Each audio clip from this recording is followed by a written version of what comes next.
Boom, boom. This is Ken, everybody. Welcome back to the channel. Azure Lane is on top today. So, got a new priority ship in the house. Um, let's pull her up right now. We've got Georgia. So Georgia is my third priority ship. She's from season 2. So I have Monarch and St. Louis from season 1, and just finished up Georgia here from season 2. So she's number 3. Georgia here, she's a nuker. She's a beast. She's USS, of course. So she's Eagle Union. Now, I got her specifically. She's gonna round out my second team on the the Eagle Union side, because I want to have 2 in-game teams from the Eagle Union, and I've already got one to go into my formation. This is my primary team right here. We got Centaur, Monarch, and we've got Saratoga, Noshiro, Bremerton, and San Diego for air. This team's annihilates. I'm using it in 11 right now with no problems whatsoever. This is my primary team. Secondary team. I'm temporarily using. Enterprise would be right here in the center. Okay. She's not right now, because I moved her out because I'm using her temporarily for something else, which I'll explain here shortly. So you've got Intrepid, Portland, Indianapolis, Minnesota, and South Dakota. And I've got, I think it's Scharnhorst in there, but normally Enterprise will be in there in the center. So this is the secondary team. Georgia's going to replace, Georgia's of course going to replace one of the ships on this team once I get her fully up, and that'll make this team competitive in game by the time that happens, because everybody will be well over 100. But as you can see on this one here, we're almost getting 14,000 once you put. I have different meow officers on there, right? But I can get almost to 14, so that works out pretty good. If I take out Monarch and put Enterprise in there, I can bang 13.9 on that. That's pretty good. So, and this here's my HMS fleet, of course, as you're all familiar with if you've watched any of my videos. This is my PvP fleet right here, which is still, of course, as nasty as ever. I can use that in-game as well. With slight modification, I can make it PvE compatible, but its real main purpose is PvP. And this is what I'm doing right now. So I've decided, since I went ahead, I decided to go ahead and start up another priority ship. So I decided to go ahead and start working on Rune from the Iron Blood fleet, because I do plan to go to PR2 one time here, and do plan to go for FDG as soon as I can get the actual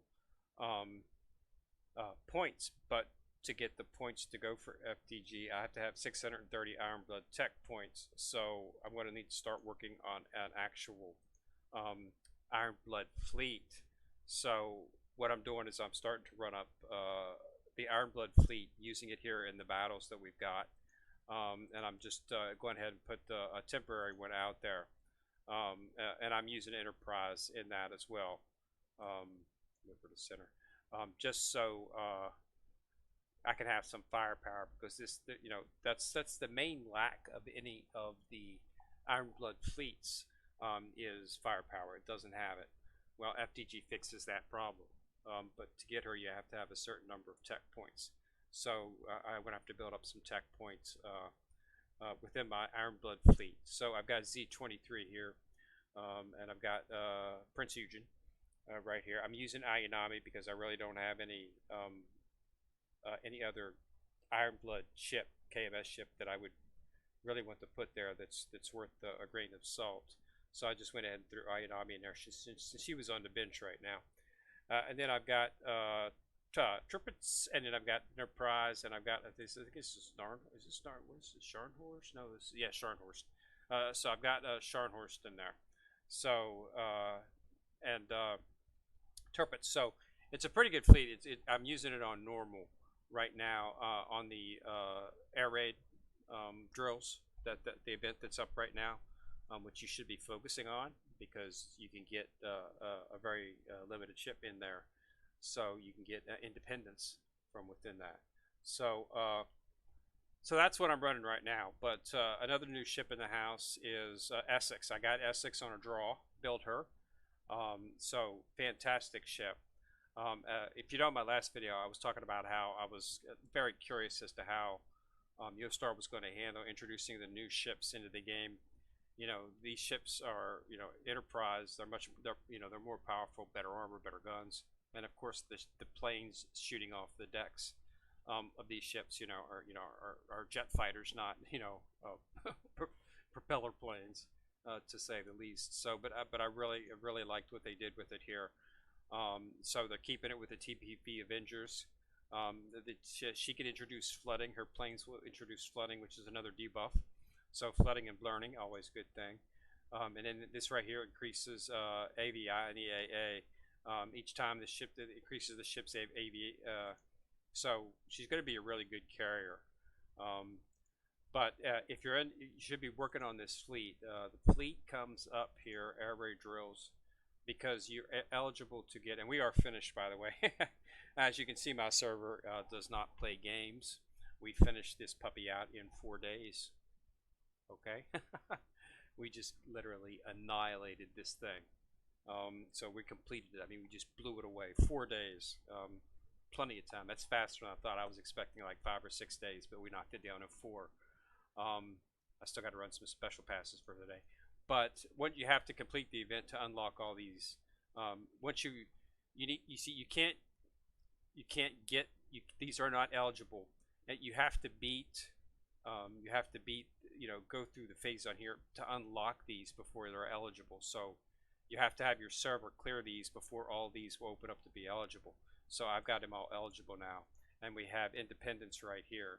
So I'm almost to her. I'm at 15.5 right now, and I need 24,000.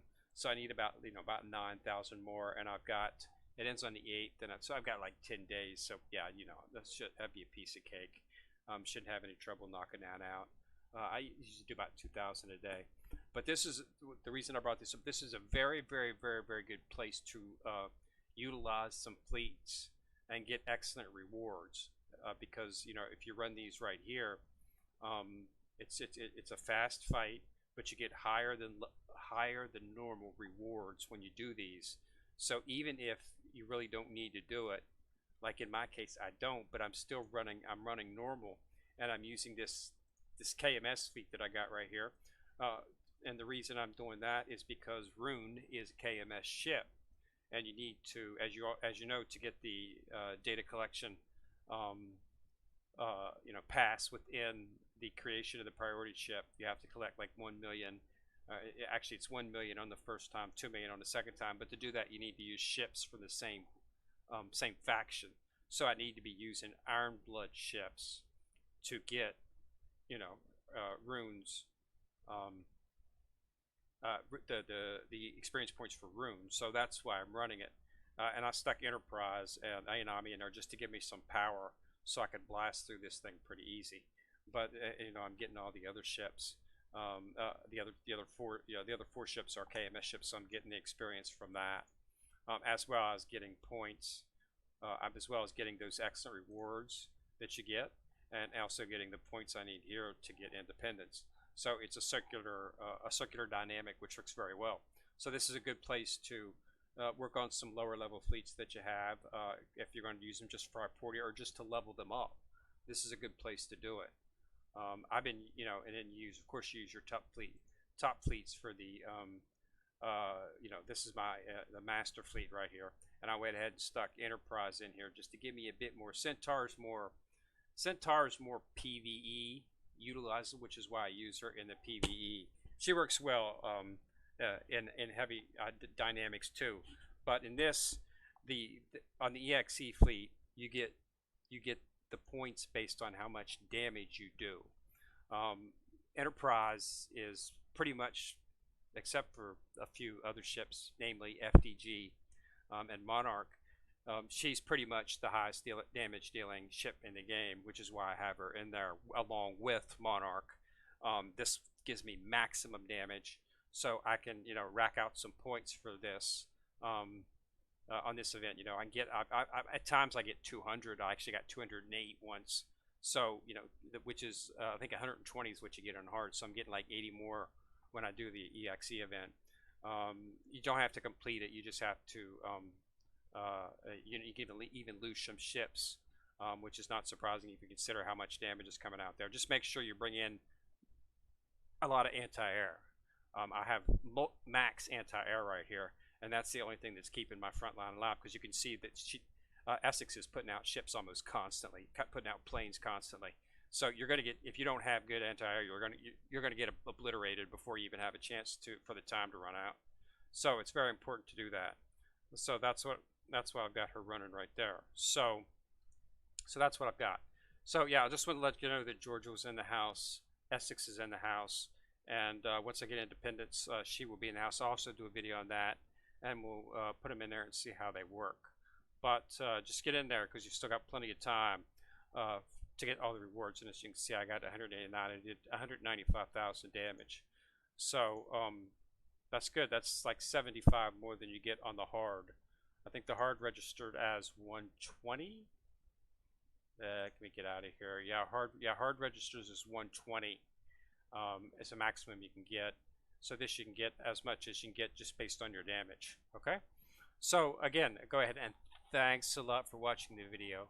And go ahead and put a like on the video if you like it. And remember to click on the subscribe button and to click on the bell ding ding beside to be notified whenever I drop a video.